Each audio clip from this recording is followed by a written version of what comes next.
alkoholi juures kõige magusam asi on? Magusus ei olegi võib-olla see esimene, aga ta, nagu sai seal klipis ka öeldud, et ta on ainus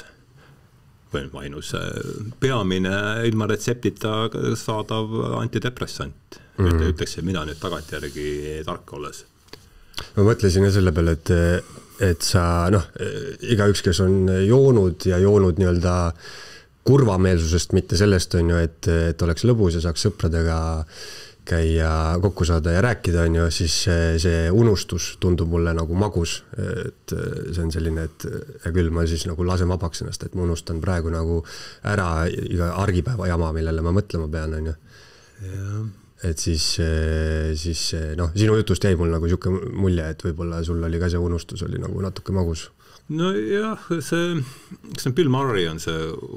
USA näitleja, vist tema on öelnud minust ilusti, et alkohol ei anna vastuseid, küll aga aitab unustada küsimusi, et selles mõttes ta on.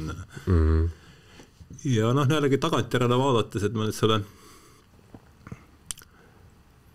sellesse ma ise pean seda impulsi saadet kuidagi ka mingiks arvete õiendamiseks võib-olla minevikuga, et ma ei taha selle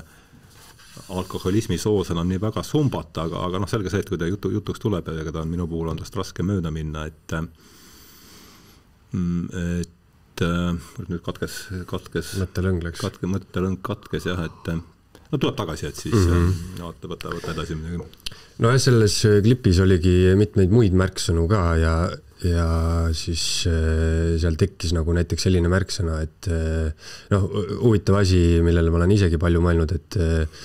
et kui sa ütlesid, et sa käisid ikkagi mingi hetk ravil, siis nagu psühholoogilisel ravil või midagi sellist, ja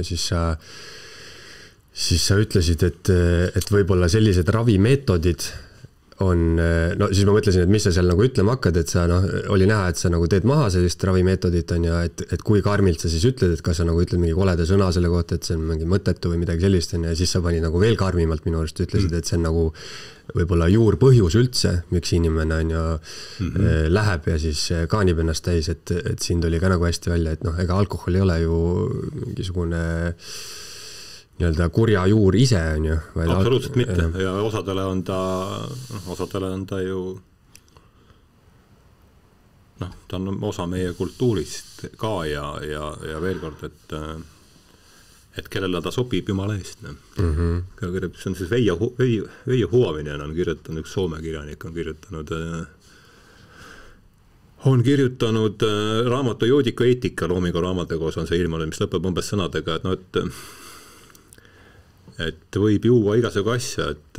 isegi lehma vulgaarsest nisast eritavad valget vedelikku ja vabarna mahla ja kellel siis viin suus ei püsi, et see olgu kained, peaasi, et ollakse õnnelik ja ei tulda pärast surma kummitama, et see on see viimane lause, et see on jälle niivõrd teatud inimestele, teatud inimesi, kelle hulka ma pean kahjuks ka enda arvama, ta viib ikkagi põrgusse. Ja põrgu ei ole selles suhtes, ma räägisin põrgusse metafüüsilise nähtusena, vaid lihtsalt sellise psühhogeograafilise piirkonnana, selle sõna ma noppisin Jordan Petersonile, et see on reaalne, ma ei räägi teispoolsusest, vaid siin samas elust siin, see on reaalne põrgu. Eesti Esu